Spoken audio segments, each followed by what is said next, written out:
রাহাত ডাকতেই শামিন ধমকের সুরে বলে ওঠে, বলেছি আগামী 1 ঘন্টায় কেউ আসবি না এখানে।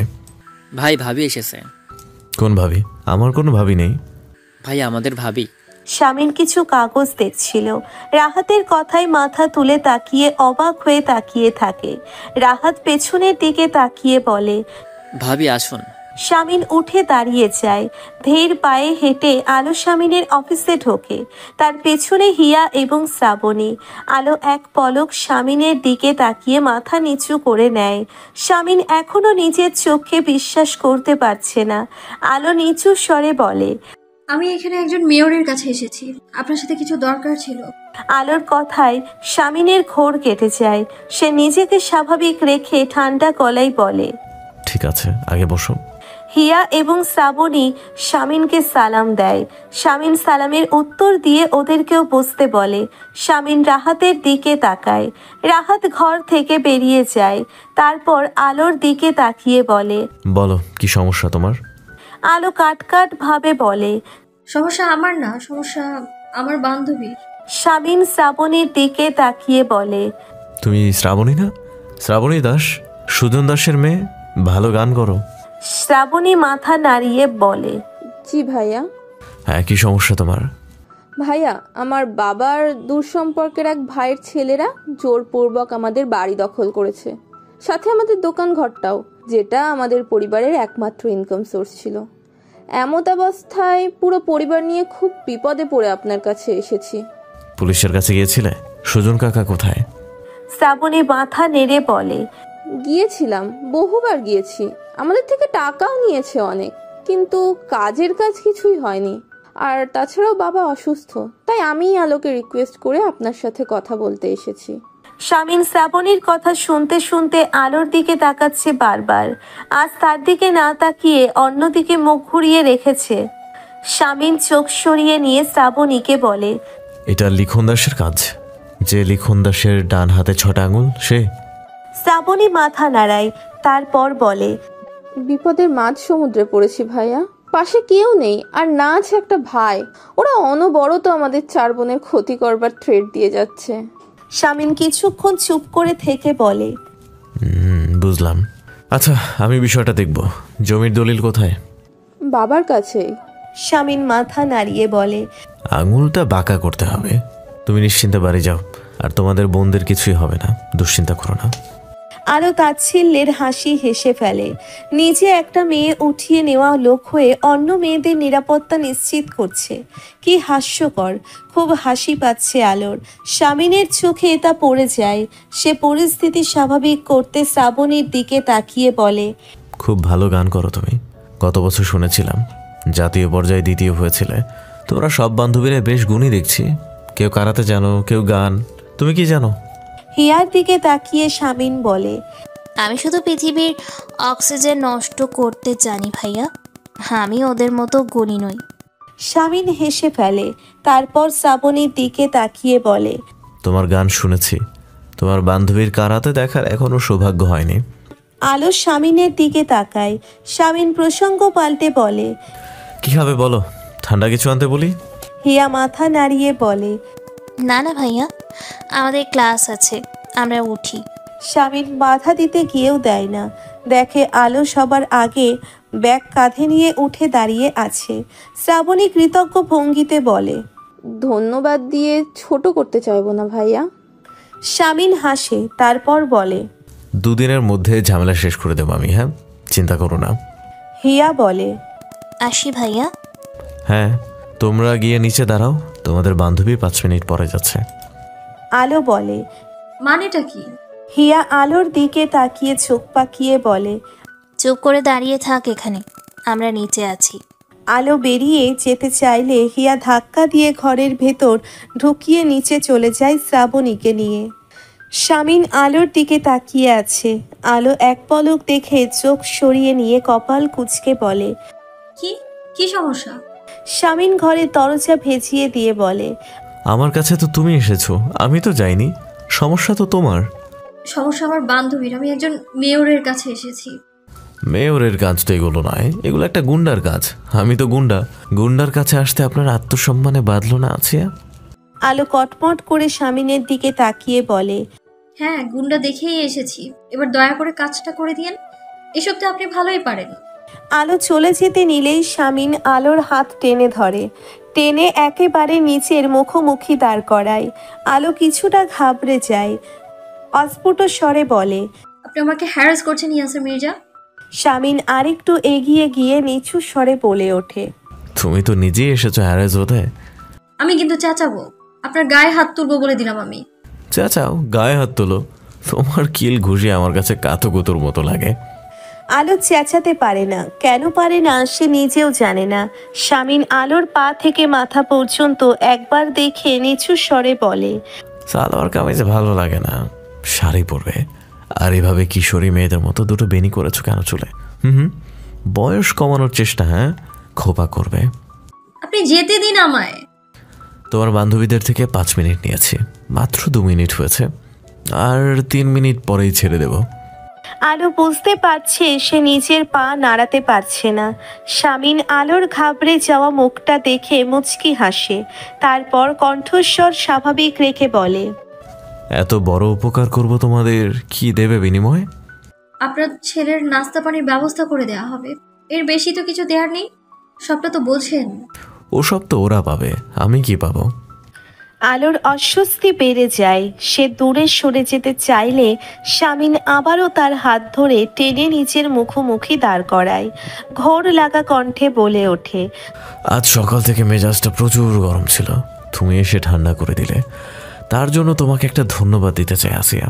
কথাটা বলে শামিন বাঁকা হাসি হাসে। আলো কিছু বুঝে ওঠার আগে তার কপালে একটা চুমু দিয়ে দ্রুত পায়ে হেঁটে নিজের চেয়ারে গিয়ে বসে পড়ে। আলো পাথরের মতো দাঁড়িয়ে থাকে, তার শরীর একটুও নড়ছে না। শামিন কিছু কাগজ উল্টে পাল্টে মনোযোগ দিয়ে দেখছে, যেন এইমাত্র কিছুই হয়নি। কিছু সময় পরে আলোর দিকে না তাকিয়ে নিচু স্বরে বলে ওঠে, 5 মিনিট শেষ হয়েছে, যাও। আলো শামিনের দিকে অদ্ভুত চোখে তাকিয়ে আছে। শামিন একবারও আলোকে দেখছে না, এক মনে কিছু কাগজে সই করে যাচ্ছে। কিছু সময় চলে যেতেই আলো দৌড়ে শামিনের অফিস রুম থেকে বেরিয়ে যায়। ছুটতে ছুটতে গেটের কাছে আসতেই সবাই অবাক হয়ে আলোকে দেখে। রাহাত চেঁচিয়ে বলে, ভাবি কিছু হয়েছে? আলো দাঁড়ায় না, ছুটতে থাকে। হিয়া গেটের কাছে দাঁড়িয়েছিল, আলোকে ধরে বলে, কি রে, ছুটছিস কেন? আলো কাঁপা কাঁপা গলায় বলে, আমি বাড়ি যাচ্ছি। কেন ক্লাস করবি না? আলো কিছু না বলে একটা রিকশা থামিয়ে উঠে পড়ে। হিয়া আর শ্রাবণী একে অপরের মুখের দিকে তাকিয়ে আছে। রাহাত শামিনের রুমের সামনে দাঁড়িয়ে অনেকটা জড়তা নিয়ে বলে, ভাবির কিছু হয়েছে ভাই? কেমন ছুটছে দেখলাম। শামিন রাহাতের সে কথার জবাব না দিয়ে বলে, লিখন দাস আর সৃজন দাসকে বিকেলে আমার এখানে নিয়ে আসবি। এখন সবাই যা, আমি কিছুক্ষণ একা থাকবো। রিকশায় উঠে ওড়নার কোনা কপালে চেপে ধরে চুপচাপ কিছুক্ষণ বসে থাকে। তারপর কপালের যে স্থানে শামিন ঠোঁট ছুঁয়েছে সে স্থান ঘষতে থাকে। তার ঠোঁট কাঁপছে। বাড়ির সামনে রিকশা দাঁড় করিয়ে কোনো মতে ভাড়া মিটিয়ে বাড়িতে ঢোকে। বসার ঘরে থাকা সবাইকে উপেক্ষা করে সোজা নিজের ঘরে গিয়ে দরজা বন্ধ করে দেয়। ব্যাগটাকে বিছানার উপরে ছুঁড়ে মেরে ওয়াশরুমে ঢুকে ঝর্ণা ছেড়ে দিয়ে ওয়াশরুমের মেঝেতে বসে পড়ে আলো। একটু পর পর সেই দৃশ্যটা আলোর চোখের সামনে ভেসে ওঠে। কেন সে প্রতিবাদ করতে পারল না এহেন কাজের? নিজের প্রতি প্রচণ্ড রাগ হচ্ছে তার। Student loan? জি ভাই, বিদুষী কল্যাণ সমিতিতে অ্যাপ্লাই করেছে। শামিন অবাক হয়ে তাকিয়ে থাকে। রনি বলে, ওনারা তো গ্রাহকদের ডিটেলস বলে না।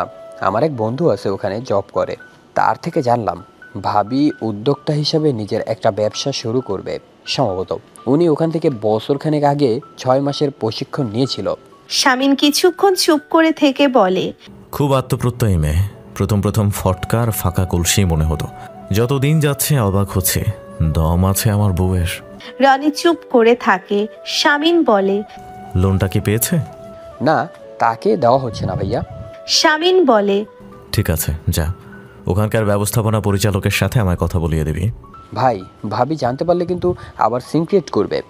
শামিন ম্লান হেসে বলে, জানতে যদি পারে তবে। আর শোন, সাগরকে সুবিধার মনে হয় না, ঈশিতা আর আলোর দিকে একটু খেয়াল রাখবে। রনি মাথা নাড়িয়ে চলে যায়। শামিন ফোনে আলোর একটা ছবির দিকে তাকিয়ে থাকে।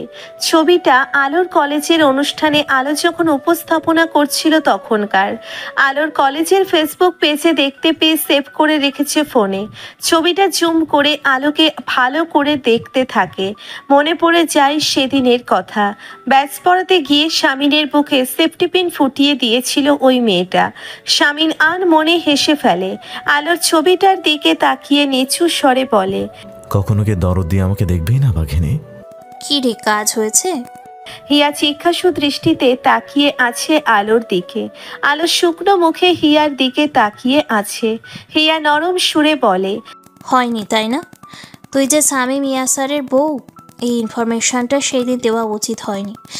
ঘেটে গিয়েছে সবটা। আলোর মুখে হাসি ফোটে। সে হাতের কাগজটা উঁচুতে তুলে ধরে বলে, পেয়ে গিয়েছি, কাল টাকা হাতে পেয়ে যাবো ইনশাআল্লাহ। হিয়া খুশি হয়ে যায়। আলো বলে, টাকাটা হাতে পেয়ে গেলেই কাঁচামাল আর মেশিন কিনে ফেলবো। পিছু ফিরে দেখার সময় নেই আমার আর, খুব ব্যস্ত থাকতে চাই আমি। হিয়া বলতে থাকে। ভাইয়া খুব সাপোর্টিভ তাই না? আলো চোখ মুখ শক্ত করে হিয়ার দিকে তাকায়। কিছুক্ষণ পরে বলে ওঠে, সবসময় ভাইয়া ভাইয়া করবি না, এতই যখন পছন্দ ভাইয়াকে তুই নিয়ে নে না। হিয়া হতভম্ব হয়ে আলোর দিকে তাকিয়ে বলে, এইসব কি বলছিস তুই? আচ্ছা, ভাইয়ের প্রসঙ্গ উঠলেই তুই এমন হয়ে যাস কেন? তোদের মধ্যে কি কিছু হয়েছে? আলো কঠিন গলায় বলে, না কিছু হয়নি, তবে হবে ডিভোর্স। ঠান্ডা গলায় বলে ওঠে আলো। হিয়া অবাক চোখে আলোর দিকে তাকিয়ে আছে। কলেজের গেটের বাইরে পা রেখে নৌসিন এদিকে ওদিকে তাকায়। হাতে তার দুটো বই, লাইব্রেরি থেকে নিয়েছে বই দুটো। কলেজের সামনের ব্যস্ত রাস্তাটা পুরো ফাঁকা। কলেজ 1:30টায় ছুটি হয়, কিন্তু আজ সে লাইব্রেরিতে গিয়েছিল তাই আধা ঘন্টা দেরি হয়েছে নামতে। চোখের চশমাটা ঠিক করে সামনে দুপা ফেলতেই থমকে দাঁড়িয়ে যায়। ডান দিক থেকে দুটো বাইক বাজপাখির মতো এসে তার সামনে থামে। নৌসিন এদিক ওদিক তাকিয়ে পালানোর পথ খোঁজে। রাস্তায় কোনো লোকজন নেই। এখন কি হবে? সামনের বাইক থেকে একটা লম্বা ঝাঁকড়া চুলের ছেলে নেমে নৌসিনের মুখোমুখি গিয়ে দাঁড়ায়। নৌসিন ভয়ে একটা ঢোক গিলে নেয়। ফোন ধরবে না, সম্পর্ক রাখবে না আমার সাথে, তাই না? বলো। ছেলেটা ধমকে ওঠে। নৌসিন কাঁদো কাঁদো কণ্ঠে বলে, দেখো সৈকত, তুমি এমন করতে পারো না, তুমি আমাকে ছেড়ে দাও। সৈকত নৌসিনের হাত ধরে ফেলে। নৌসিন কেঁদে দেয়। সৈকত দাঁতে দাঁত চেপে বলতে থাকে, ছাড়বো না। তুই কি করবি? 1 বছর কেন প্রেম করেছিস আমার সাথে? তবে তুমি একটা ড্রাগ এডিক্ট সৈকত, আমি কোনো ড্রাগ এডিক্টের সাথে সম্পর্ক রাখতে চাই না, প্লিজ লিভ মি। কাঁদতে কাঁদতে বলে নৌসিন। ছাড় ওকে। সৈকত নৌসিনের হাত ছেড়ে দিয়ে পেছনে তাকায়। আলো তার দিকে তাকিয়ে আছে। সৈকত হাত দিয়ে নিজের চুল ঠিক করে বলে, তোমার কথাই? হ্যাঁ, আমার কথায়। ও কি বললো শুনতে পাসনি? একটা মেয়ে যখন না বলে তখন সেই নাটাকে গ্রহণ করতে শেখ, জানোয়ার। চেঁচিয়ে ওঠে আলো। সৈকত আলোর দিকে এগিয়ে যায়। হিয়া ঘাবড়ে গিয়ে আলোকে বলে, আলো চল, ওদের ব্যাপার, ওরা বুঝবে। আলো হিয়ার হাত ছাড়িয়ে দিয়ে সৈকতের চোখে চোখ রাখে। সৈকত আলোর মুখোমুখি দাঁড়িয়ে বলে, আমি জানোয়ার? তা তুই কোন দেশে সতী সাবিত্রী এসেছিস? শামিন ইয়াসারের 2 মাসের লিজ নেওয়া বউ। আলো চমকে উঠে কথাটা শোনে। সৈকত সিগারেটের ধোঁয়া ছেড়ে বলে, শোন মেয়রের 2 মাসের বউ, এখান থেকে কেটে পড়, এটা ওর আর আমার ব্যাপার। আলো মাথায় আগুন ধরে যায় মেয়রের 2 মাসের বউ কথাটা শুনে। পায়ের জুতা খুলে হাতে নিয়ে ইচ্ছে মতো পেটাতে থাকে সৈকতকে। নৌসিন ভয়ে তথস্থ হয়ে একপাশে দাঁড়িয়ে থাকে। রনির নাম্বার দেখে শামিন ফোনটা রিসিভ করে বলে, ব্যস্ত আছি রনি। ভাই, ভাবি। কি হয়েছে আলোর? কিছু না ভাই, আমাদের ভাবি আগের ফর্মে ফিরেছে। মানে ছক্কার উপর ছক্কা, একজনকে পেটাচ্ছে। শামিন বসা থেকে উঠে দাঁড়িয়ে যায়। চেঁচিয়ে বলে, মানে কাকে? সৈকত, সাগরের ছোট ভাই। কেসটা কি গিয়ে দেখি? আপনি রাখেন। ওকে থামা, আমি আসছি। ফোন কেটে রনি লম্বা লম্বা পা ফেলে হট্টগোলের দিকে এগিয়ে যায়। আলো জুতো রেখে চর থাপ্পড় মারতে থাকে সৈকতকে। সৈকত একসময় আলোর হাত ধরে ফেলে। খ্যাপা কণ্ঠে বলে, মেয়ে মানুষ বলে চুপ করে আছি আলো। রনি গিয়ে একটা ঘুষি মেরে দেয় সৈকতকে। নাক বেয়ে রক্ত ঝরছে সৈকতের। রুমাল চেপে ধরে রনির দিকে তাকিয়ে আলোকে বলে, তোর কন্ট্রাক্টের স্বামী দেখছি তোর পিছনে বডিগার্ড লাগিয়ে রেখেছে। আলো আবার তেড়ে যায় সৈকতের দিকে। পেছন থেকে হিয়া চাপটে ধরে রাখে তাকে। সৈকত একবার রনি, একবার আলো, একবার নৌসিনের দিকে তাকায়। তারপর নৌসিনকে উদ্দেশ্য করে বলে, খুব ভুল করলে তুমি নৌসিন। লোকজন জড়ো হয়ে গিয়েছে রাস্তাটায়। রুমাল দিয়ে নাক মুছে রক্তাভ রুমালটা ছুঁড়ে মারে রাস্তায়। তারপর বাইকে উঠে চলে যায় সেখান থেকে। রনি আলোর দিকে এগিয়ে তাকিয়ে বলে, ভাবি, ও কি আপনাকে ডিস্টার্ব করেছিল? আমাকে ডিস্টার্ব করার জন্য আপনার ভাই রয়েছে রনি। ও নওশিনকে ডিস্টার্ব করছিল, জোরপূর্বক নওশিনের সাথে সম্পর্ক রাখতে চায় ও, ঠিক আপনার ভাইয়ের মতো। রনি চুপ করে থাকে। আলো আশেপাশে তাকিয়ে লোকজনকে বলে, আপনারা যান, প্লিজ যান। লোকজন চলে যায়। আলো রনির দিকে তাকিয়ে বলে, ওই পুরুষগুলো নারীর ইচ্ছার ধার ধারে না কেন বলতে পারেন রনি? হঠাৎ সেখানে স্বামীনের গাড়ি থামে। তড়িঘড়ি করে গাড়ি থেকে নেমে আলোর দিকে তাকিয়ে তার দিকে এগিয়ে গিয়ে বলে, কি হয়েছে আলো? ওরা কি করেছে তোমাকে? আলো মুখ ঘুরিয়ে নেয়। তারপর রনির দিকে তাকিয়ে বলে, আপনাদের যদি কেউ হায়ার করে থাকে আমাকে দেখাশোনা করার জন্য, তাহলে জেনে রাখুন আমার কোনো বডিগার্ড লাগবে না, বলে দিবেন তাকে। আলো স্বামীনের দিকে না তাকিয়ে চলে যায়। রাস্তাটা পুরোপুরি খালি হয়ে যায়। স্বামীন একবার রনির দিকে, আলোর দিকে একবার তাকিয়ে বলে, ওর কোথাও লাগেনি তো? রনি মাথা নাড়িয়ে বলে, শরীরে কোথাও লাগেনি, তবে মনে লেগেছে ভাই। ভাবিকে আপনার 2 মাসের লিজে নেওয়া বউ বলেছে ওই সৈকত। বাড়ি ফেরার তাড়া নেই কোনো তার। আগে ঈশিতা স্বামীনের একটু দেরি হলেই ফোন দিয়ে দিয়ে ব্যস্ত করে ফেলতো। তারপর আলো আসার পর থেকে স্বামীন ইচ্ছে করে আগে ভাগে বাড়িতে ফিরতো। গিয়ে দেখতো একটা ছোটখাটো, দেখতে ভারী মিষ্টি কিন্তু তেজি মেয়ে বিড়াল ছানার মতো তার বিছানায় গুটিসুটি মেরে বসে আছে। এখন তো কিছুই নেই স্বামীনকে তাড়াতাড়ি বাড়ি টেনে নেওয়ার। না আছে আলো, না ঈশিতার ফোন। ভাইয়ার সাথে ঠান্ডা যুদ্ধ চলছে বোনের। যোগাযোগ বিচ্ছিন্ন। পার্টি অফিসের সামনে গাড়িটা পার্ক করে উদ্দেশ্যহীনভাবে হাঁটতে থাকে। মনটা ভারী হয়ে আছে তার। আলোকে আজ তার জন্য মানুষের বাজে কথা শুনতে হচ্ছে। সবকিছুর জন্য সে দায়ী। মস্ত বড় একজন অপরাধী সে। সবকিছু এলোমেলো লাগছে তার কাছে। না পারছে আলোর প্রতি জন্মানো অনুভূতিকে দমিয়ে রাখতে, না পারছে আলোর মনে জায়গা করে নিতে। এসব জোর জবরদস্তি ভালোবাসা দেখিয়ে কোনো মেয়ের হৃদয় পাওয়া যায় না, স্বামীন জানে। কিন্তু সে কি করবে? কিছু দূর গিয়ে হঠাৎ দাঁড়িয়ে পড়ে স্বামীন। তারপর একটা রিক্সা থামিয়ে উঠে পড়ে। বিছানায় কিছুক্ষণ শুয়ে থেকে এপাশ ওপাশ করছিল। তারপর উঠে বসে ঘড়ির দিকে তাকায়। রাত 12:27 বাইরে গুঁড়ি গুঁড়ি বৃষ্টি পড়ছে সম্ভবত। উঠে গিয়ে জানালার কাঁচ টেনে দেয়। পুনরায় এসে বিছানায় বসে পড়ে। পুরো মহল্লা নিস্তব্ধ হয়ে আছে। রাত গভীর। আলো দীর্ঘশ্বাস ফেলে উঠে আয়নার সামনে দাঁড়ায়। তারপর নিজেকে ভালোভাবে দেখতে থাকে। শ্যামলা মেয়েদের এই একটা সুবিধা, চোখের নিচে কালি পড়লে সহজে ধরা পড়ে না, বেশ মানিয়ে যায়। আলো আজ একটা শাড়ি পরেছে, গোলাপি জমিনে সাদা রঙের সুতার কাজ। বেশ মানিয়েছে আলোকে শাড়িটায়। হঠাৎ ফোনের ভাইব্রেশনের শব্দ হতেই ধীর পায়ে এগিয়ে গিয়ে ফোনটা তুলে নেয়। স্বামীনের ফোন। অন্য সময় হলে কপাল কুঁচকে ফেলতো, কিন্তু এখন আলোর কোনো ভাবান্তর নেই। সে এই দৃষ্টিতে তাকিয়ে থাকে স্ক্রিনে। স্বামীন দ্বিতীয়বারের মতো ফোন দিলে আলো ফোনটা রিসিভ করে কানে ধরে চুপ করে থাকে। ওপাশ থেকে স্বামীনের বেহায়া কণ্ঠস্বর শোনা যায়, কি করছিল আসিয়া? আপনার মৃত্যু কামনা। কাট কাট জবাব দেয় আলো। স্বামীন ম্লান হেসে বলে, তুমি আমার নীলনদ আসিয়া, আমি তোমাতেই ডুবে মরে গিয়েছি। কার মৃত্যু কামনা করছো তুমি? আলো চুপ করে থেকে বলে, কেন পিছু ছাড়ছেন না আমার? বেহায়া নির্লজ্জ তাই। আলো একটা গভীর নিঃশ্বাস ফেলে বলে, আপনি আমার জীবনের একটা অভিশাপ, জানেন আপনি? জানলাম। এখন দরজাটা একটু খোলো আলো, ভিজে যাচ্ছি আমি। আলো অবাক হয়ে বলে, মানে আমি তোমাদের বাড়ির সামনেই দাঁড়িয়ে আছি। আলো দ্রুত পায়ে গিয়ে জানালার পর্দা সরিয়ে কাজ সরায়। স্বামীন বাড়ির সামনের রাস্তায় দাঁড়িয়ে আছে। আলো চাপা স্বরে চেঁচিয়ে বলে, চলে যান এখান থেকে। এখানে কি এত রাতে? তোমার কাছে এসেছি জরুরি দরকারে, নিচে এসে দরজা খোলো। পারবো না, আপনি চলে যান। কোনো দরকার নেই আমার আপনার সাথে। ডিভোর্সের ব্যাপারে কথা বলতে এসেছি। আলো, দরজাটা খোলো না। আলো মুখে চকারান্ত শব্দ করে বলে। যা বলার ফোনে বলুন। শামিন বলে, হ্যাঁ, ফোনে এত কথা বলা যাবে না, আর তাছাড়া নেটওয়ার্কে তো খুব ঝামেলা হচ্ছে, আমি তো তোমার কথা স্পষ্ট বুঝতে পারছি না। হ্যালো হ্যালো, হ্যাঁ আলো, কিছু কিছু বললে আমি তো শুনতে পাচ্ছি না, দেখলে আমি শুনতে পাচ্ছি না, তুমি দরজা খোলো। হুট করে ফোন কেটে দিয়ে শামিন গেটের বাইরে ঢুকে দরজার কাছে দাঁড়িয়ে থাকে।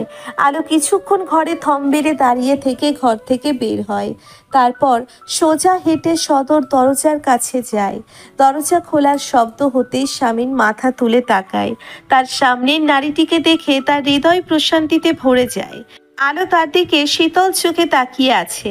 শামিন কিছু সময় আলোর পা থেকে মাথা পর্যন্ত দেখে ঘরের ভিতর ঢুকে দরজা লাগিয়ে দেয়। আলো নিষ্প্রাণ গলায় বলে, বলুন কি, কত দূরে গিয়েছে? শামিন এদিক ওদিক তাকিয়ে বলে, বলবো, আগে এক গ্লাস পানি খাওয়াও।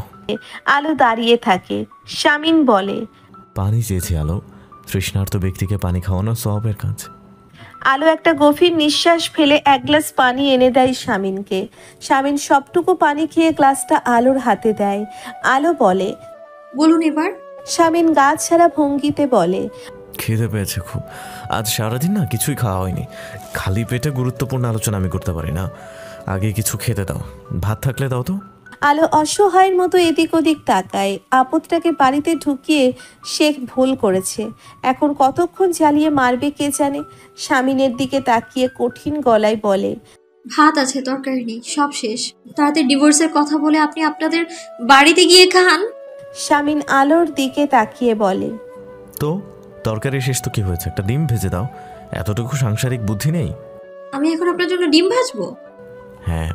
কেন, কোন দুঃখে? আমি তোমাকে আমাদের বাড়িতে ভালো ভালো খাইয়েছি, সেটা শোধ দাও, যাও একটা ডিম ভেজে আসো। আলো শামিনের দিকে কিছুক্ষণ তাকিয়ে থেকে বিরক্ত ভঙ্গিতে বলে, যাচ্ছি, চুপচাপ খেয়ে আসল কথা বলে বিদায় হবেন। শামিন দাঁড়িয়ে থাকে। আলো রান্নাঘরে চলে যায়।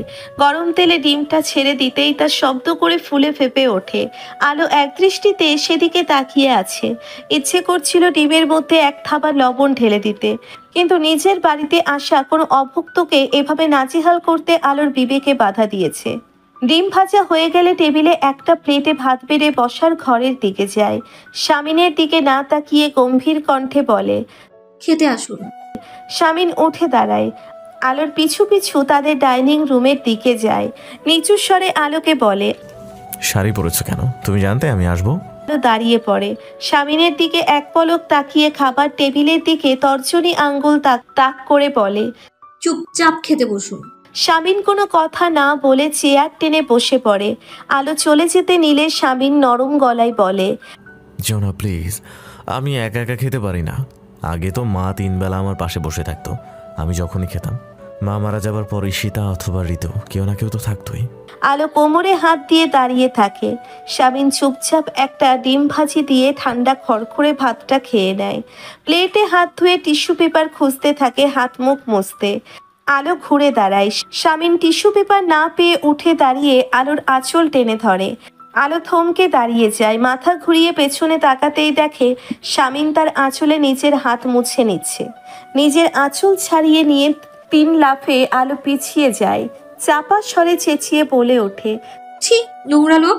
শামিন আলোকে কিছু না বলে সোজা হেঁটে আলোর ঘরের দিকে যেতে থাকে। আলো চেঁচিয়ে ওঠে, ওইদিকে কি, কোথায় যাচ্ছেন? তোমার ঘরে। কেন? বিশ্রাম নিতে। খাওয়া হয়ে গিয়েছে, এখন জরুরি কথা বলে বের হন ইয়াসার মির্জা। শামিন হাঁটতে থাকে। আলো পিছু পিছু যেতে যেতে বলে, বাড়াবাড়ি করছেন, লোক ডাকবো? ডাকো। শামিন সোজা আলোর ঘরে ঢোকে। আলো বলে ওঠে, আপনি কি করে জানলেন এটা আমার ঘর? শামিন গম্ভীর কণ্ঠে বলে, আমি গন্ধ শুকে বলতে পারি কোনটা কার ঘর। এই ঘর থেকে তোমার ইগো, আত্মসম্মান, রাগ, ঘৃণার তীব্র গন্ধ আসছিল, তাই বুঝে গেলাম। শামিনের সামনে গিয়ে দাঁড়ায় আলো। তারপর শামিনকে ঠেলতে ঠেলতে ঘরের দরজার কাছে নিয়ে যায় আলো। বেরোন, এক্ষুনি বেরোন বলছি। যা বলার বসার ঘরে বসে বলবেন। শামিন বাঁকা হাসে। তারপর খানিক বাদে কাচুমাচু মুখ করে বলে, বৃষ্টি পড়ছে বাইরে আলো, দেখছো না তুমি? এভাবে বের করে দেবে বাড়ি থেকে এত রাতে? আমি গাড়ি আনিনি সাথে। আলো শামিনের চোখে চোখ রেখে বলে, ডিভোর্সের কথা বলুন। ও হ্যাঁ, আসল কথা বলতেই ভুলে গিয়েছি। 2 সপ্তাহ দেরি হবে। কেন দেরি কেন হবে? তা তো আমি জানি না। 3 জন উকিলের কাছে গিয়েছিলাম, 3 জনই একই কথা বলেছে। এটা একটা লম্বা প্রসেস। আলো দাঁত কিরমির করে বলে, আমি অশিক্ষিত? আমাকে মূর্খ মেয়ে মনে হয় আপনার? এইসব সম্পর্কে আমার কিছুটা হলেও ধারণা আছে, আপনি মিথ্যে বলছেন। এত মাথা কেন ঘামাচ্ছ ডিভোর্স নিয়ে? এই বিয়েটাই তো তুমি মানো না, সেখানে ডিভোর্স হলো কি হলো না তাতে কি আসে যায়? যাতে আপনি কখনো ঝামেলা না করেন বিষয়টা নিয়ে। আলো তেজি কণ্ঠে বলে। ঠিক আছে, তাহলে তুমি গিয়ে কথা বলো উকিলের সাথে। ঠান্ডা গলায় জবাব দেয় শামিন। আলো শামিনের কথায় কিছুটা আশ্বস্ত হয়, সেটাই ভালো হবে। কাল সে যাবে উকিলের কাছে। শামিন ঘরের এদিক ওদিক তাকায়। আলো বলে, কি দেখছেন? শামিন মনে মনে বলে, আমার বাচ্চাদের নানা বাড়িটা সুন্দর। মুখে বলে, ঘুমাবো আমি, আই প্রমিস। কাল সূর্য ওঠার আগে চলে যাব, পাক্কা। প্লিজ এত রাতে বের করে দিও না, একটু তো দয়া করো। আলো শামিনের দিকে কিছুক্ষণ তাকিয়ে থেকে বলে, ঠিক আছে, আপনি ঘুমান। কথাটা বলে আলো ঘর থেকে বের হয়ে যেতে নেয়। শামিন আলোর হাত ধরে টেনে বলে, কোথায় যাচ্ছ? আলো তার হাতের দিকে তাকিয়ে গম্ভীর কণ্ঠে বলে, আমার দাদির ঘরে। শামিন আলোর হাত ছেড়ে দিয়ে দরজা লাগিয়ে দিয়ে বলে, এই গভীর রাতে একটা বৃদ্ধা মানুষকে বিরক্ত করা কি ঠিক? আলো, তুমি এখানেই থাকো। এক বিছানায় আপনার সাথে? খুব শখ, তাই না? শামিন লজ্জিত ভঙ্গিতে মাথা নাড়ায়, তারপর বলে, আচ্ছা আমি মেঝেতে ঘুমাবো। আলো দাঁড়িয়ে থাকে। শামিন নাটকীয় ভঙ্গিতে বলে, বুঝতে পেরেছি, তুমি ভাবছো তুমি আমার সাথে এক ঘরে থাকলে আমার প্রেমে পড়ে যাবে, এই তো? সেই ভয়ে পালাচ্ছ, তাই না? এমন কিচ্ছু না। আলো চেঁচিয়ে ওঠে। শামিন বলে, বেশ, দেন প্রুভ ইট। এ ঘরে থেকে দেখাও। শামিন কথাটি বলে বিছানা থেকে একটা চাদর উঠিয়ে নিয়ে মেঝেতে বিছিয়ে নেয়। তারপর একটা বালিশ নিয়ে টানটান হয়ে শুয়ে পড়ে। আলো চুপচাপ দাঁড়িয়ে থাকে। কিছুক্ষণ পরে শামিন আলোর দিকে তাকিয়ে বলে, এই বৃষ্টির মধ্যে আমাকে বের করে দিলে নির্ঘাত মারা পড়তাম আমি। আলো নিচু স্বরে বলে, ভালোই হতো, আমি বেঁচে যেতাম। শামিন আলোর দিকে চুপচাপ তাকিয়ে থাকে, তারপর বলে ওঠে, বেঁচে যাওয়ার চান্স কিন্তু সামনে আছে আসিয়া। বললাম না, আমার জন্য তুমি নীলনদ। তুমি দিন দিন যেভাবে আমাকে ডুবাচ্ছ, দেখবে একদিন আমি মারাই পড়ব। শামিনের কথার কোনো জবাব না দিয়ে আলো ধীর পায়ে হেঁটে গিয়ে নিচের বিছানায় বসে পড়ে। শামিন উঠে বসে, তারপর আলোর দিকে তাকায়। নরম গলায় বলে ওঠে, আমার মারা পড়ার কথা শুনে হার্ট হয়েছে আসিয়া? বাজে কথা বন্ধ করুন, ঘুমান। শামিন আলোর দিকে তাকিয়ে থাকে। আলো রেগে মেগে বলে, এভাবে তাকিয়ে থাকবে না, চোখ সরান। শামিন চোখ সরিয়ে নিয়ে মৃদু হেসে বলে, তোমার আসলে ভয় হচ্ছে আমার চোখে চোখ পড়লে তুমি প্রেমে পড়ে যাবে, তাই না? আলো একটা দীর্ঘশ্বাস ছাড়ে। এই লোকটা সত্যিই অসহ্যকর পর্যায়ের ধৈর্যশীল বেহায়া। কয়েক মুহূর্ত চুপ করে থেকে আলো বলে ওঠে, আমার একজনের সাথে গভীর প্রণয় ছিল ইয়াসা মির্জা। গভীর বোঝেন? তীব্র অনুভূতি। সে আমার সাথে মিথ্যাচার করেছিল বলে তাকে আমার মন মস্তিষ্ক থেকে ছেড়ে ফেলতে সময় নিইনি আমি মেয়েটাই এমন ইয়াসা মির্জা। আর আপনি ভাবছেন আপনি এমন ছ্যাঁচড়ামো করবেন আর আমি পটে যাব? এত সোজা? আমার প্রাক্তন ছলনা করে আমায় পেতে চেয়েছিল, আর আপনি জোর করে যাচ্ছেন। দুটোই আমি ঘৃণা করি, কাজ হবে না এতে। শামিন কিছুক্ষণ চুপ করে থেকে আলোর দিকে চোখ সরিয়ে নেয়। আলোর কথার জবাবে সে কিছু বলে না। বাইরে ঝড়ের বেগ বাড়ছে, বজ্রপাত হচ্ছে, কিন্তু আলোর সেদিকে কোনো ভ্রুক্ষেপ নেই। চুপচাপ বসে আছে বিছানায়। শামিন এদিক ওদিক তাকিয়ে বলে ওঠে, ওগুলো কি? আলো মাথা ঘুরিয়ে ডান পাশে তাকায়, তারপর শামিনের দিকে তাকিয়ে ঠান্ডা গলায় বলে, এগুলো আমার বিজনেসের কাঁচামাল। বিজনেস? একটা বিজনেস শুরু করতে যাচ্ছি, হোমমেড আচার, হেয়ার অয়েল আর মশলার। বক্সগুলোতে কি? মেশিনপত্র। শামিন অবাক হয়ে আলোর দিকে তাকায়, তারপর বলে, একা একা এত কিছু কিভাবে করবে? লোক নিয়েছি, 2 জন তৃতীয় লিঙ্গের আপু আছে, একজন বিধবা আছে, আর আমার 2 জন বান্ধবী। আপাতত আমাদের বাড়ি থেকেই কাজটা করব, তারপর ধীরে ধীরে একটা স্টোর নিতে যাচ্ছি। শামিন আলোর দিকে মুগ্ধ হয়ে তাকিয়ে থাকে। তার মুগ্ধতার রেশ কাটছে না। শামিনের চোখে আলোর চোখ পড়তেই শামিন চোখ সরিয়ে নেয়, তারপর আমতা আমতা করে বলে, বাহ, বেশ ভালো।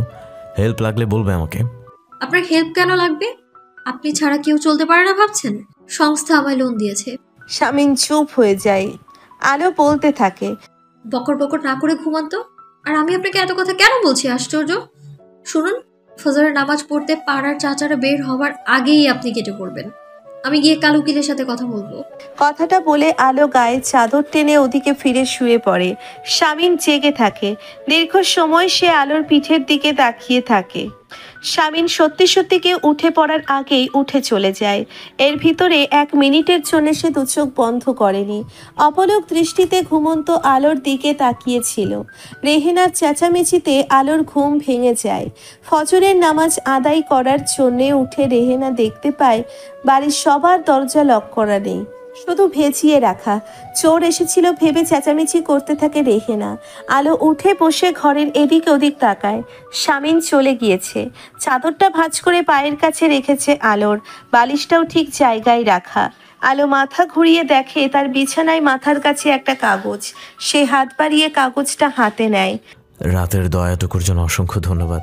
তবে এবার ধন্যবাদ তোমার কপালে ঠোঁট ছুঁয়ে দিইনি, মন থেকে দিয়েছি।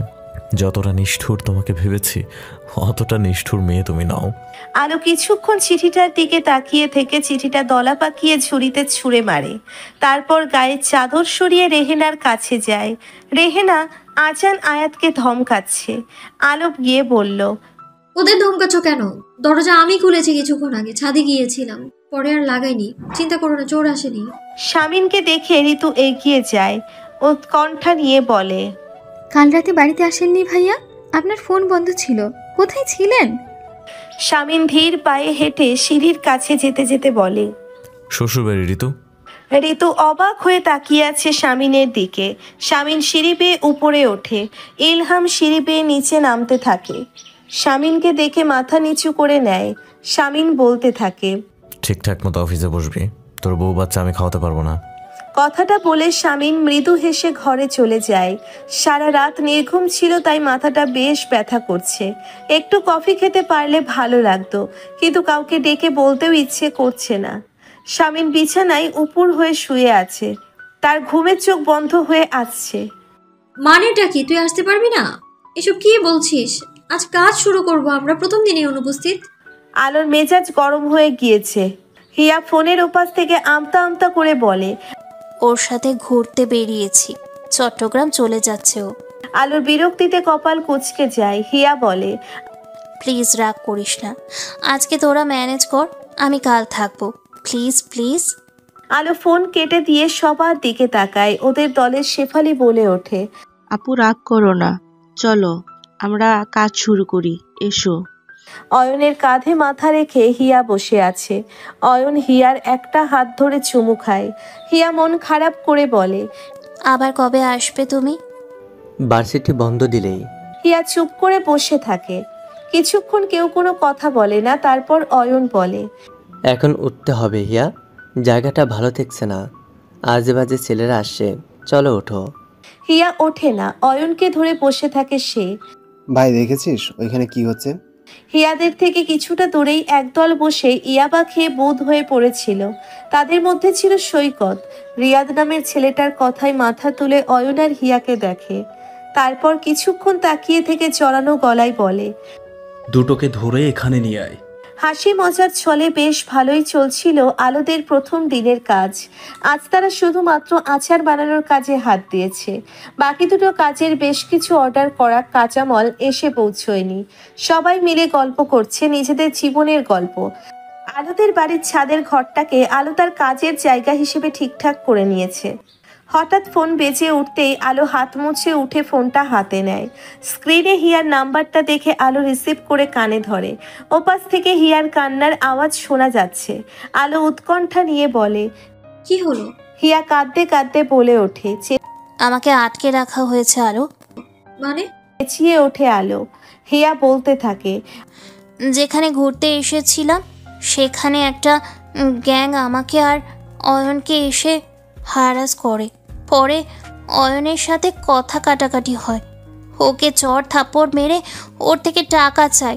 ওর কাছে টাকা নেই দেখে আমাকে আটকে রেখে ওকে বলে টাকা নিয়ে আসতে। অয়ন এখনও ফেরেনি আলো, আমার খুব ভয় করছে। ওরা খুব বাজেভাবে আমার গায়ে হাত দেওয়ার চেষ্টা করেছে। ওদের দলের লিডার সৈকত সব কটা নেশা করে আছে আলো।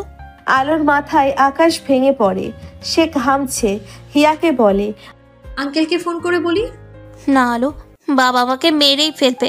তুই প্লিজ 10,000 টাকা নিয়ে আয় প্লিজ, তাহলেই ছেড়ে দেবে ওরা। আলো চিন্তায় পড়ে যায়। এখন আর কোনো উপায় নেই।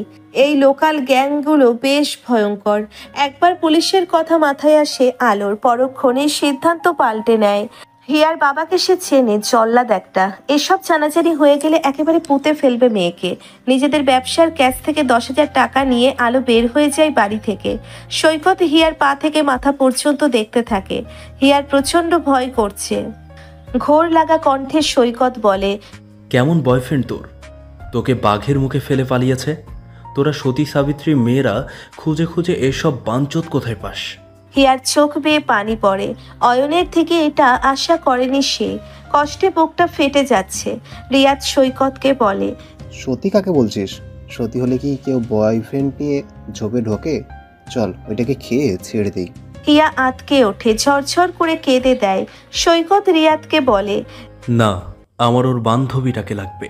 সেদিন আমাকে জুতো পেটা করেছিল। আজ আসুক, কত ধানে কত চাল দেখিয়ে দেব। বিদুষী কল্যাণ সমিতির ম্যানেজিং ডিরেক্টর অতীশ পালের দিকে তাকিয়ে শামীন গম্ভীর কণ্ঠে বলেন। অতীশ পাল মাথা নেড়ে বলে, অবশ্যই অবশ্যই, বুঝতে পেরেছি আমি, আপনি চিন্তা করবেন না। শামীন উঠে দাঁড়ায়। তার আজ কিছু জরুরি কাজ রয়েছে। উকিলের কাছে তাকে সেখানে যেতে হবে এখন। হিয়া? আলোর কণ্ঠস্বর শুনে হিয়া দেহে প্রাণ ফিরে পায়। দৌড়ে গিয়ে আলোকে জড়িয়ে ধরে। আলো হিয়াকে সরিয়ে দিয়ে সৈকতের দিকে তাকায়। সিগারেটের ধোঁয়া ওড়াচ্ছে সে বসে বসে। আলো এগিয়ে এসে ভদ্র ভাষায় বলার চেষ্টা করে, তোদের টাকা এনেছি, এখন ওকে ছাড়। সৈকত গা ছাড়া ভঙ্গিতে বলে, টাকা দে আগে। আলো পার্স ব্যাগ থেকে টাকাটা বের করে সৈকতের দিকে এগিয়ে দেয়। সৈকত টাকাটা গুনে নিয়ে হিয়ার দিকে তাকিয়ে বলে, তুই যা, তোর বান্ধবী আমাদের কাছেই থাকুক। আলো দাঁতে দাঁত চেপে বলে, মানে? সৈকত হাসে বলে, আমার ভাইয়া আসুক, মানেটা পরে বোঝাবো। এমন সময় অয়ন এসে পড়ে সেখানে। হিয়া রেগে মেগে বলে ওঠে, দেরি করছিলে কেন? টাকাটা ম্যানেজ করতে দেরি হয়েছে। সামান্য 10,000 টাকা ম্যানেজ করতে 14 বছর লাগে, ইডিয়েট। সৈকত হেসে ওঠে। অয়নের দিকে তাকিয়ে বলে, দে টাকাটা দে। অয়ন টাকাটা দিয়ে দেয়। তারপর সৈকতের দিকে তাকিয়ে বলে, এখন আমাদের যেতে হবে। সৈকত আর একটা সিগারেট ধরিয়ে বলে, তোরা যা, আলো এখানে থাকবে। অয়ন ঘাবড়ে যায়। আলো কটমট দৃষ্টি দিয়ে তাকিয়ে আছে সৈকতের দিকে। সৈকত বলে, চোখ নামা, আমার ভাইয়া আসছে এখানে। সেদিনের মারের জবাব আজ তোকে দেব। অয়ন আর হিয়া আলোকে ছেড়ে যায় না। তারাও বসে আছে। কিছু সময় পরে সেখানে সাগরের গাড়ি থামে। সৈকত এগিয়ে যায়। চোখ থেকে সানগ্লাস খুলে ফেলে। সাগর বলে, কি হয়েছে এখানে? স্বামীনের বউটাকে বাগে পেয়েছি। আজ এমন শিক্ষা দেব, ও পা ধরবে আমাদের। সেটা স্বামীনকে ভিডিও করে পাঠিয়ে দেব। সৈকতের মুখে আলোর কথা শুনে সাগর আলোর দিকে তাকায়। তারপর পা থেকে মাথা পর্যন্ত আলোকে খুঁটিয়ে খুঁটিয়ে দেখে। সাগরের দৃষ্টি দেখে আলো নিজের ওড়না ঠিক করে নেয়। আলোকে দেখে সাগর একটা পৈশাচিক হাসি দেয়। না, স্বামীনের টেস্ট বরাবরই বেশ ভালো, সত্যিই ভীষণ সুন্দরী। সৈকত বলে, সেদিন কি মারটাই না মেরেছে আমাকে। সাগর সৈকতের দিকে তাকিয়ে বলে, নেশা করেছিস তুই? আচ্ছা এখন শোন, যেটা চাইছিস সেটা ভুলেও করিস না। সামিন জিন্দা কবর দিয়ে দেবে, আমি ওকে চিনি। ওদের ছেড়ে দে, প্রতিশোধ পরে নেওয়া যাবে। খেপে গিয়ে বলে, না, আজ একটা হেস্তনেস্ত করবে তুমি। আমার ভাইয়া এত ভীতু, আগে জানতাম না। তারপর আলোর দিকে তাকিয়ে বলে, তুই এখন আমার আর ভাইয়ার পা ধরবি, নাকে খত দিবি, তারপর তোদের ছাড়বো। আর যদি এসব কিছু না করি? তাহলে তোর বান্ধবী আর বান্ধবীর বয়ফ্রেন্ডের চুম্মাচাটির ভিডিও ইন্টারনেটে ছেড়ে দেব। মাথা ঠান্ডা কর। ও সামিন, ও সামিন, যে সে কেউ না। কি করব? ওর বউকে এমনি এমনি ছেড়ে দেব? তুমি ওর থেকে প্রতিশোধ চাও না? চাই, এভাবে না, এভাবে ফেসে যাব। সময় আসুক। তারপর নিজের ফোনটা বের করে সাগর বলতে থাকে, যা হয়েছে এই পর্যন্তই। আজ শুধু স্বামীনকে একটু ভয় দেখাই। ওর বউকে কিছু করিস না, ঠিক আছে? সৈকত চুপ করে থাকে। সাগর আলোর দিকে আরো একবার তাকিয়ে শামিনের নাম্বারে ফোন লাগায়। ওপাশ থেকে শামিন ফোনটা রিসিভ করতেই সাগর বলে ওঠে, সামিনিয়া স্যার, ফোন দিয়েছিস কেন আমাকে?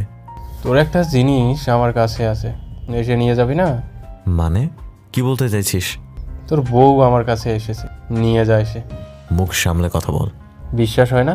শোন তোর বউয়ের গলার একটা চিৎকার, তিল আছে দেখলাম, তুই তো ভালো করেই জানিস সে কথা।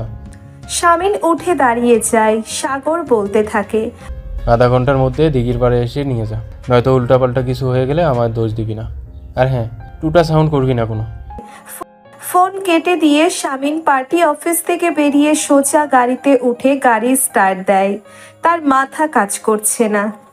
আলো থামা মেরে সৈকতের ফোনটা নিয়ে হিয়ার ভিডিওটা ডিলিট করতে চেষ্টা করে। সৈকত ফোনটা নিয়ে নিতে চায়। সাগর আলোকে দেখতে থাকে। শামিনের বউ একেবারে শামিনের মতোই খ্যাপা। খ্যাপা মেয়েরা সাগরকে বরাবরই মুগ্ধ করে। তোর বিষ কমবে না তাই না? সৈকত চেঁচিয়ে ওঠে। রিয়াদ এসে পেছন থেকে আলোকে ধরে হাত থেকে ফোন নিয়ে নেয়। রিয়াদের স্পর্শ পেয়ে আলো প্রচণ্ড ক্ষেপে গিয়ে ঘুরে রিয়াদের তলপেটের খানিকটা নিচে লাথি বসিয়ে দেয়। বিকট চিৎকার দিয়ে রিয়াদ বসে পড়ে, তারপর গোঙাতে থাকে। সাগর হতবাক হয়ে তাকিয়ে আছে আলোর দিকে। সৈকত বলে, দেখেছো ভাইয়া, তেজ দেখেছো? আলো সৈকতের দিকে তাকিয়ে বলে, ফোন দে কুত্তা। আগে তোমার স্বামী আসুক। মরতে চাস তুই? হ্যাঁ, মরার শখ হয়েছে আমার হাতে, তাহলে বল এখন এখানে গেলে দেই। তোর বউ একটা জিনিস, একে তুই সামলাতে কিভাবে? দারুণ, আমি ইমপ্রেসড। শামিন হাত মুষ্টিবদ্ধ করে ফেলে। সাগর জোরে বলে, আচ্ছা শোন, মাইন্ড করিস না, ভাবির প্রশংসা করলাম, নিয়ে যা। শামিন আলোর দিকে তাকায়। আলো তার দিকে তাকিয়ে আছে। সৈকত হিয়া এবং অয়নকে বলে, তোরা কেটে পড়। হিয়া কেঁদে দিয়ে বলে, ভিডিওটা? শামিন সৈকতের দিকে তাকিয়ে বলে, কোন ভিডিও? কিসের ভিডিও? তোর বউয়ের বান্ধবী আর তার বয়ফ্রেন্ড এখানে অনৈতিক কাজ করছিল, তার ভিডিও। তোর বউ এসেছিল টাকা দিয়ে তাদের ছাড়িয়ে নিতে। ওদের টাকা ওদের ফেরত দেয়। সাগর সৈকতকে ইশারা করতেই সৈকত টাকাগুলো দিয়ে দেয়। শামিন ঠান্ডা গলায় বলে, ভালোই ভিডিও ডিলিট করে এক্ষুনি। সাগর সৈকতকে বলে, ওই মেয়েটার কাছে দে ফোন। সৈকত হিয়ার হাতে ফোন তুলে দেয়। হিয়া দ্রুত ভিডিওটা ডিলিট করে চোখের পানি মোছে। সাগর বলে, তুই আমাকে যতটা খারাপ ভাবিস শামিন, আমি অতটাও খারাপ না, বুঝলি? ভাবিকে অনেক সম্মান দিয়ে কথা বলছি, জিজ্ঞেস কর তোর বউকে। শামিন সাগরের সাথে কোনো কথা না বলে ঠান্ডা গলায় আলোকে বলে, তোমরা তিনজন গাড়িতে ওঠো। আমরা যেতে পারবো। আমি বলছি গাড়িতে ওঠো, বেয়াদব মেয়ে। বিকট শব্দে চেঁচিয়ে ওঠে শামিন। তার চিৎকারে যেন সবার কানে তালা লেগে গেল। হিয়া অয়ন ভয় পেয়ে গাড়ির দিকে এগিয়ে যায়। আলো ঠাই দাঁড়িয়ে থাকে। শামিন সাগরের দিকে তাকিয়ে বলে, তোর ভাইকে সাবধান করে দে, ও অনেকবার বেড়েছে। একদিন দেখবি খবরে হেডলাইন আসবে, পুলিশের সাথে বন্দুক যুদ্ধে সাবেক মেয়র শমশের ভূঁইয়ার ছোট ছেলে সৈকত ভূঁইয়া নিহত, এবং সেই ব্যবস্থা আমি করব। হ্যাঁ? সাগর শামিনের দিকে তাকিয়ে থাকে। শামিন ওদের দৃষ্টি উপেক্ষা করে আলোর কাছে গিয়ে খপ করে আলোর হাত ধরে ফেলে। তারপর আলোকে টানতে টানতে গাড়ির কাছে নিয়ে গিয়ে গাড়ির দরজা খুলে বসিয়ে দেয় সামনের সিটে। দরজা লাগিয়ে দিয়ে ঘুরে সে ড্রাইভিং সিটে গিয়ে বসে পড়ে। এদিক ওদিক না তাকিয়ে গাড়ি স্টার্ট করে সোজা হাইওয়েতে ওঠে। সবাই চুপচাপ। মাঝে মাঝে হিয়া ফুপিয়ে ফুপিয়ে কেঁদে উঠছে। শামিন কপাল কুঁচকে সামনের দিকে তাকিয়ে আছে। কিছুক্ষণ পরে গম্ভীর কণ্ঠে অয়ন আর হিয়াকে উদ্দেশ্য করে বলে ওঠে, তো ওদের কোথায় নামিয়ে দেবো? রেডিও কলোনির মোড়ে ভাইয়া। শুরুতে আমাকে ফোন দিলে পারতে, এতটা সাফার করতে হতো না। হিয়ার কান্নার বেগ বাড়ছে। অয়ন হিয়াকে সান্ত্বনা দেবার জন্য তার হাতের উপরে একটা হাত রাখে। হিয়া অয়নের হাতটা ছাড়িয়ে দিয়ে চেঁচিয়ে বলে ওঠে, ছোপে না আমাকে, ভিতুর টিম কোথাকার। আরেকটু হলে আমি দম আটকে মরে যেতাম। অয়ন বেলুনের মতো চুপসে যায়। শামিন আজ চোখে আলোর দিকে এক পলক তাকিয়ে আবার সামনের দিকে তাকায়। আলো ভাবলেশহীনভাবে বসে আছে চুপচাপ। রেডিও কলোনির মোড়ে এসে শামিন গাড়ি থামিয়ে দেয়। অয়ন হিয়াকে নিয়ে নেমে পড়ে। শামিনের গাড়ি আবারও চলতে শুরু করে। দুজনেই চুপচাপ। কিছু দূর যেতে একটা নির্জন জায়গা দেখে শামিন ব্রেক কষে দেয়। আলো মাথা ঘুরিয়ে শামিনের দিকে তাকায়। আলোর দিকে না তাকিয়ে শামিন গম্ভীর কণ্ঠে বলে, যেখানেই ঝামেলা সেখানেই আলো, নাকি যেখানেই আলো সেখানেই ঝামেলা? হ্যাঁ, মাথার ঘিলু কি বাসায় রেখে এসেছো? কমন সেন্স নাই? একা একা চলে যাচ্ছ ড্রাগ অ্যাডিক্টদের কাছে, কোনো রকম প্রোটেকশন ছাড়া। নিজেকে কি ভাবো কি তুমি? হ্যাঁ, আমি নিজেকে একটা মানুষ ভাবি। আমার বান্ধবীর বিপদ, তাই চুপ করে ঘরে থাকা আমার পক্ষে সম্ভব ছিল না। শামিন আলোর দিকে তাকায়। আলো কিছুক্ষণ চুপ করে থেকে বলে, পুলিশকে দিয়ে ব্যাপারটা সামলাতে গেলে জানাজানি হতো, যেটা হিয়ার জন্য মঙ্গলজনক নয়। আর পুলিশের উপর আমার ভরসাও নেই, নয়তো কবেই আপনার নামে কমপ্লেইন করতে থানায় ছুটতাম আমি। শামিন অবাক হয়ে বলে। এমন সময় আলোর ফোন বেজে ওঠে। আপনি আমাকে এতটা ব্রেইনলেস মেয়ে মনে করেন? আমি কি আহাম্মক নাকি একা একা চলে যাব নেশাখোরদের কাছে? আমার ইজ্জতের ভয় আছে। আমি লোক ঠিক করে রেখে গিয়েছিলাম, তারা চলে যেত সময় মতো। কোন লোক? আলো ফোনটা রিসিভ করে কানে ধরে বলে, হ্যাঁ শেফালি আপু। না, আসতে হবে না আপনাদের, আমরা ঠিক আছি। হ্যাঁ, বাড়ি যাচ্ছি। ফোন কেটে দেয় আলো। শামিন বলে, শেফালিকে? আমার সাথে কাজ করে, তৃতীয় লিঙ্গের আপু। ওর সময় মতো ওর পুরো গ্যাং নিয়ে চলে আসতো, উল্টো ওই সৈকতের ইজ্জত লুট করে নিয়ে যেত আজ। শামিন আলোর দিকে তাকিয়ে আছে। সে অনেক কষ্টে তার হাসি চাপিয়ে রেখেছে আলোর কথা শুনে। আলো শামিনের দিকে তাকায়। শামিন মুখ ঘুরিয়ে নেয়। তারপর কিছুক্ষণ পরে স্বাভাবিক গলায় বলে, বেশ বুদ্ধিমতী তুমি, ভালো লাগলো। তা নিজে ওখানে কি কি করছিলেন? ওই সৈকতের চামচাটা ওভাবে কাতরাচ্ছিল কেন? কোথায় মেরেছ ওর? জায়গা মতো। ঠান্ডা গলায় বলে আলো। শামিন হতভম্ব হয়ে আলোর দিকে তাকিয়ে থাকে। তারপর বলে ওঠে, তুমি সত্যি অমানবিক। আলো চুপ করে থাকে। শামিন বলে থাকে, তোমার কারাতে আর দেখাই হলো না। এত অ্যাগ্রেসিভ তুমি আমার বেলায় কখনো তো হওনি। হ্যাঁ, আমার সৌভাগ্য। আমাকে ভয় পেতে বুঝি? আমি ওদের থেকেও ভয়ঙ্কর। হ্যাঁ, কারণ ওরা কেউ আমার ভাইদের গলায় ছুরি ধরেনি, তাই আমার মনোবল ভাঙেনি। শামিন আলোকে দেখতে থাকে। কপালের কাছে চুলগুলো এলোমেলো হয়ে আছে মেয়েটার। মুখটা লাল হয়ে আছে। গায়ের ওড়নাটা চাদরের মতো করে জড়িয়ে রেখেছে। মেয়েটার এই ব্যাপারটা শামিনের বেশ পছন্দ। শাড়ি কিংবা সালোয়ার কামিজ যাই পরুক না কেন খুবই শালীনভাবে পরবে। শরীরের ভাঁজ সম্পর্কে অবগত হওয়ার সাধ্য কোনো পুরুষের নেই। যখন শাড়ি পরতো আঁচল টেনে সবসময় ডান কাঁধে তুলে রাখত। নিজেকে মোহনীয় করে উপস্থাপন করার প্রয়াস নেই তার। সে আদর্শ নারীর নারীত্বে বলিয়ান। কিছু সময় চুপ করে থেকে শামিন গাড়ি স্টার্ট করে। তারপর ড্রাইভ করতে করতে ঠান্ডা গলায় বলে, আর কখনো এমন সিচুয়েশনে পড়লে এত পাকনামি করবে না। ভুলে যাবে না তুমি একটা মেয়ে। যতই নিজেকে শক্তিশালী ভাবো না কেন, পুরুষালী শক্তির সাথে পেরে উঠবে না তুমি। তাই যা করবে ভেবে চিন্তা করবে, হটকারি তাই না। আলো কপাল কুঁচকে থাকে। শামিনের এত জ্ঞান সে হজম করতে পারছে না। কিছুক্ষণ পরে শামিন বলে ওঠে, শ্রাবণীদের বিষয়টা দেখে দিয়েছি, আশা করছি আর কোনো প্রবলেম হবে না। ধন্যবাদ। কাটকাট বলে দেয় আলো। শামিন মাথা ঘুরিয়ে আলোর দিকে তাকিয়ে বলে, এত শুকনো ধন্যবাদ? আলো কপাল কুঁচকে শামিনের দিকে তাকিয়ে বলে, ভেজা ধন্যবাদ কিভাবে দেয়?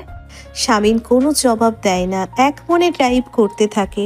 আলো বলে, আমার কপাল, যেদিন থেকে আপনি আমার জীবনে এসেছেন ওই দিন থেকে শনির দশা কাটছেই না। কবে আপনার থেকে পিছু ছাড়াতে পারবো কে জানে।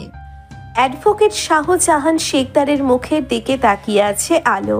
শাহজাহান শেখদার টিস্যু পেপার দিয়ে নিজের চশমার কাজ পরিষ্কার করতে করতে নরম গলায় বলে, দেখো মামুনি, মিউচুয়াল ডিভোর্স এটা একটা লম্বা প্রসেস।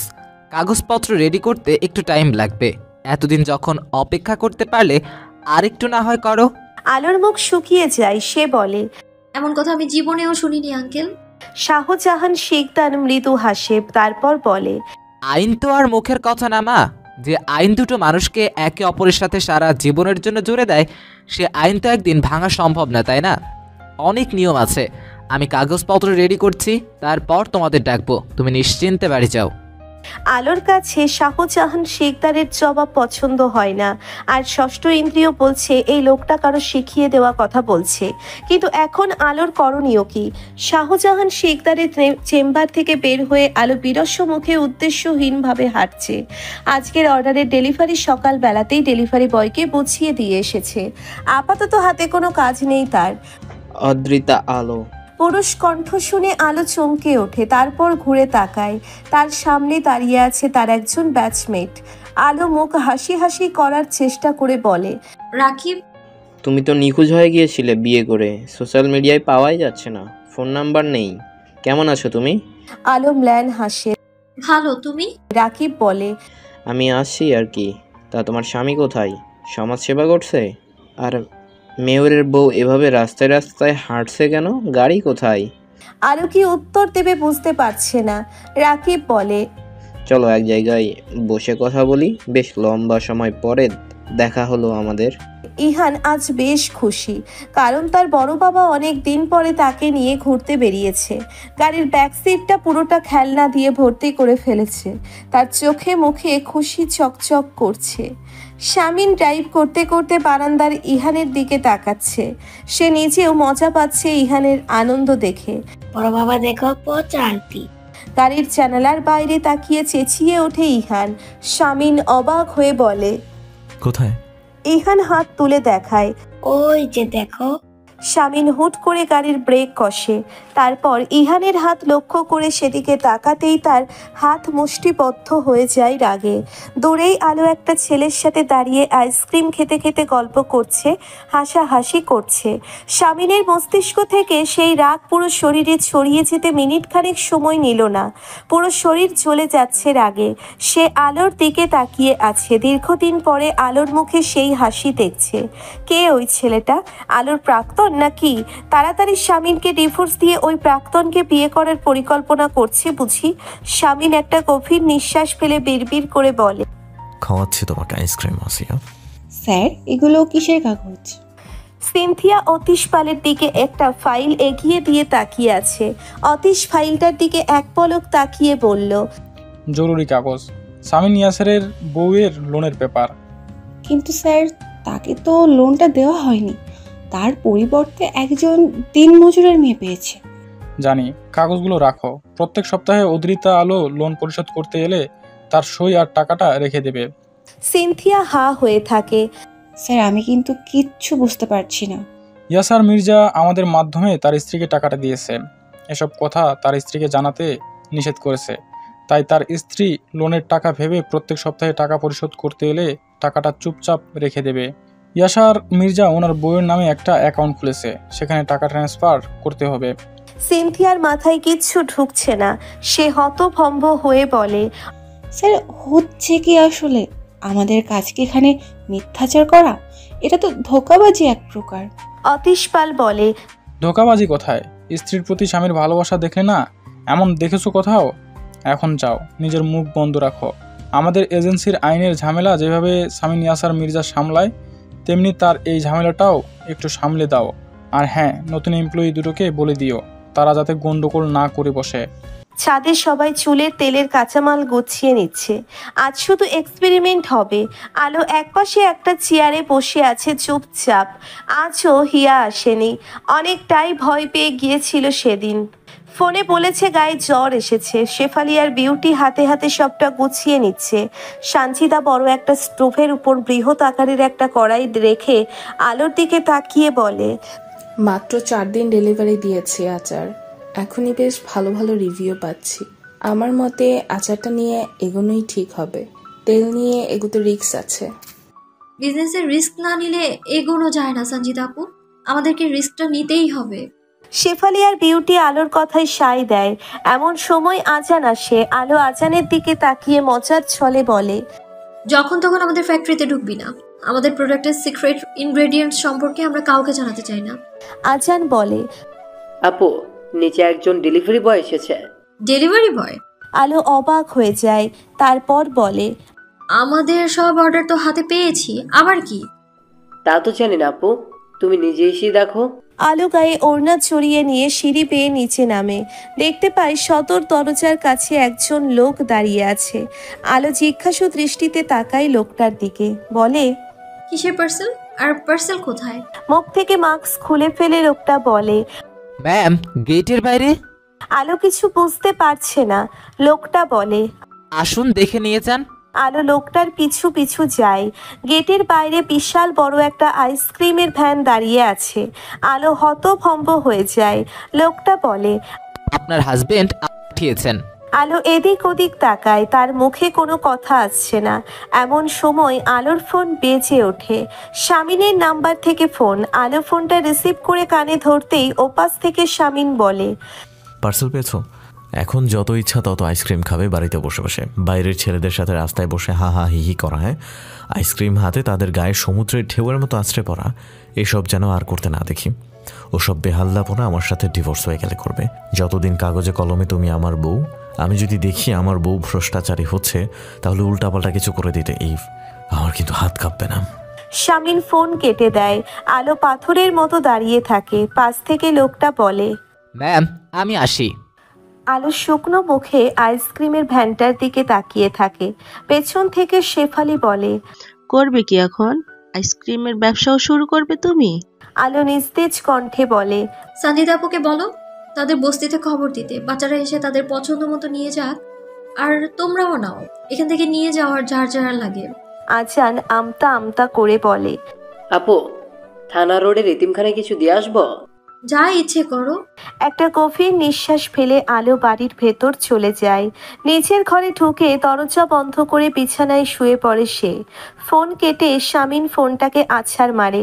সে প্রাণপণ চেষ্টা করেছে আলোকে কোনো কঠিন কথা না শোনাতে, কিন্তু শেষ রক্ষা হয়নি। তার উগ্র রাগটা আবারও একবার আলোর কাছে তাকে ঘৃণার পাত্র করে দিল। কিন্তু সে কি করবে, সহ্য করতে পারেনি আলোর সাথে ওই ছেলেটাকে। কি করছো আব্বু? আলো ব্যাগ কাঁধে নিয়ে আতায়ুর আলমের দিকে তাকিয়ে আছে। আতায়ুর আলম মাথা তুলে আলোর দিকে তাকিয়ে বলে, ও আলো আয়। আলো ভেতরে ঢোকে। আতায়ুর আলম বলে, কি আর করব, একটা নিবন্ধন লেখার চেষ্টা করছিলাম। একটা বেসরকারি নিউজ এজেন্সি থেকে রিকোয়েস্ট পেয়েছি, টাকা দেবে। আলো বাবার বিছানায় বসে। মস্তিষ্কে চাপ পড়ে এমন কিছু তোমাকে করতে হবে কেন? বাদ দাও না, টুকটাক চলছে তো সব। আজান আয়াতে স্কলারশিপের টাকা, তোমার দেশের বাড়ির জমি চাষের টাকা, আমার টিউশনির টাকা চলে যাচ্ছে তো আব্বু। ব্যবসাটা একবার দাঁড়াতে দাও না আমার। আতায়ুর আলম ম্লান হাসে। তারপর আলোর দিকে তাকিয়ে বলে, কত যাচ্ছিস? আলো উঠে দাঁড়ায়। হ্যাঁ, আজ লোনের টাকা পরিশোধ করতে হবে, মাসে 4টা কিস্তি। এজেন্সিতে যাচ্ছি। আলো উঠে চলে যায়। আতায়ুর আলম মেয়ের যাওয়া দেখে একটা গভীর নিঃশ্বাস ফেলে। কতটুকু বয়স মেয়েটার, অথচ এই বয়সে কতটা বুঝদার। নিজের কাঁধে কত দায়িত্ব তুলে নিয়েছে, মুখে একটা ক্রিম পর্যন্ত মাখে না। এই সাধারণ কিন্তু অসাধারণ মেয়েটির জীবনটা কেমন অগোছালো হয়ে গিয়েছে। গুছিয়ে দেওয়ার কেউ নেই, কেউ না। আলো এদিক ওদিক তাকিয়ে ক্যাশ কাউন্টারের দিকে যায়। আজ এজেন্সি এত ফাঁকা কেন? আজ তো কিস্তির তারিখ। ক্যাশ কাউন্টারে একটা অচেনা মেয়ে বসে আছে। আলোকে দেখে একটা হাসি দিয়ে বলে, how can I help you ma'am? আমার লোন পরিশোধের প্রথম দিন। আচ্ছা, আপনি আমাকে আপনার আইডি নাম্বার দিন ম্যাম, এবং কাগজগুলো। আলো তার হাতের কার্ডটা মেয়েটার দিকে এগিয়ে যায়। কিছুক্ষণ ডেস্কটপে তাকিয়ে থেকে মেয়েটা বলে, ম্যাম আপনি ভুল কার্ড দিয়েছেন, এই নামে কাউকে লোন দেওয়া হয়নি। আলো অবাক চোখে তাকিয়ে আছে। তারপর বলে, মানে? আদ্রিতা আলো আমি। জি ম্যাম, এটা তো আপনার নাম, কিন্তু আমাদের লিস্টের যে 3জন মেয়েকে লোন দেওয়া হয়েছে তাদের নাম শাহিনুর ইসলাম, রোমানা মুক্তি এবং জান্নাতুল ফরদৌস। আপনি চেক করে দেখতে পারেন। আলো বোকার মতো মেয়েটার দিকে তাকিয়ে থাকে। ক্যাশ কাউন্টারের মেয়েটাকে দূর থেকে সিনথিয়া হাত নেড়ে ইশারা করছে কিছু না বলতে, কিন্তু মেয়েটা কোনো দিকে না তাকিয়ে গড়গড় করে কথা বলেই যাচ্ছে আলোর সাথে। আলো অসহায়ের মতো একবার হাতের ফাইল, একবার টাকা, একবার ক্যাশ কাউন্টারের মেয়েটার দিকে তাকাচ্ছে। ভাই একটা গান শোনাবেন? শামিন তৌফের কথাই তার দিকে না তাকিয়ে বলে, দূর হ, ব্যস্ত আমি। সব ছেলেরা চুপ হয়ে যায়। শামিন কিছুক্ষণ পরে বলে ওঠে, তোর ভাবির কোনো খবর আছে? জি, আজ সকালে দেখলাম কোথাও যাওয়ার জন্য রিক্সা ঠিক করেছে। রিক্সাওয়ালার সাথে ভাড়া নিয়ে 10 মিনিট ঝগড়া করলো। রিক্সাওয়ালা 30 টাকা ভাড়া চাইছিল, কিন্তু ভাবি 25 টাকার ওপরে আর 1 টাকাও দেবে না। সব ছেলেরা হেসে ফেলে। শামিন রাগী দৃষ্টিতে ওদের দিকে তাকিয়ে বলে, হাসার কি আছে, সব কটাকে চর মারবো। কতটা হিসেবে আমার বউ দেখেছিস? এমন মেয়েই তো সংসারের উন্নতি করে। আমি আমার বউকে নিয়ে গর্ব করি। সবাই চুপ হয়ে যায়। শামিন তৌফের দিকে তাকিয়ে বলে, তারপর কি হয়েছে? ওই রিক্সাওয়ালা জিতেছে নাকি আমার বউ? আপনার বউই ভাই। বৃদ্ধা রিক্সাওয়ালা একবার ঘাড় ঘুরিয়ে আলোর দিকে তাকায়, তারপর নরম গলায় বলে, কাঁদতেছো কেন মা? আলো তার জবাব দেয় না। ওড়না দিয়ে মুখ চেপে ধরে কেঁদে যাচ্ছে। তার শরীরটা একটু পরপর কেঁপে কেঁপে উঠছে। রিক্সাওয়ালা আমতা আমতা করে বলে, কোথায় নামাই দেবো মা? আলো কান্না থামানোর বৃথা চেষ্টা করে বলে, সামিন ইয়াসারের পার্টি অফিসে। শামিন চেয়ার থেকে উঠে দাঁড়ায়। এখন তাকে বের হতে হবে। তার দলের ছেলেরাও শামিনের দেখা দেখি উঠে দাঁড়ায়। এমন সময় সবুজের ফোন আসে। শামিন ফোনটা রিসিভ করতেই সবুজ বলে, ভাই ভাবি উপরে যাচ্ছে, কাজ শেষে। ফোনটা রাখার সাথে সাথে দরজা ঠেলে আলো ভেতরে ঢোকে। শামিন আলোর দিকে তাকিয়ে আছে। আলো প্রায় ছুটে গিয়ে শামিনের শার্টের কলার ধরে। আর কতবার আপনি আমাকে অসম্মান করবেন ইয়াসার মির্জা? গলা দিয়ে কথা বের হচ্ছে না আলোর। সে হাঁপাচ্ছে। শামিন নরম গলায় বলে, কি হয়েছে আলো? আমি কখন তোমাকে অসম্মান করলাম? আলো শামিনকে ঝাঁকুনি দিয়ে বলে, নাটক বাজলো, জুতো মেরে গরুদান করা হচ্ছে। খুব টাকা আপনার, তাই না? সেটাই দেখাচ্ছেন সবখানে। আমাকে ধোকার মাধ্যমে টাকা দেওয়ার অধিকার আপনাকে কে দিয়েছে বলুন? কে দিয়েছে আপনাকে? শামিন ঘামতে থাকে। আলো জেনে গিয়েছে সবটা। এখন এই জেদি মেয়েটাকে সে কিভাবে সামলাবে? আলো আবারও কলার ধরে। সাহস কি করে হয় আমাকে ছোট করার, দয়া করার? শামিন আলোর নরম ছোট দুটো হাত তার কলার থেকে সরিয়ে দিয়ে নিজের হাতের মধ্য নিয়ে আলোর চোখের দিকে তাকায়। নরম গলায় বলে, সরি আলো, আমি তো সবটা ঠিকঠাক করতে চেয়েছি তোমার লাইফের। আলো চেঁচিয়ে ওঠে, কি ঠিক করতে পেরেছেন? আমার বাবা একটা পঙ্গু লোকের মতো বাড়িতে পড়ে আছে, পেরেছেন ঠিক করতে? লোকজন রাস্তাঘাটে আমাকে আপনার খেয়ে ছেড়ে দেয়া মাল বলে, পেরেছেন ঠিক করতে? কান্নায় ভেঙে পড়ে আলো। কাঁদতে কাঁদতে মেঝেতে বসে পড়ে। শামিন কিছুক্ষণ আলোকে দেখে হাঁটু গেড়ে তার মুখোমুখি বসে পড়ে।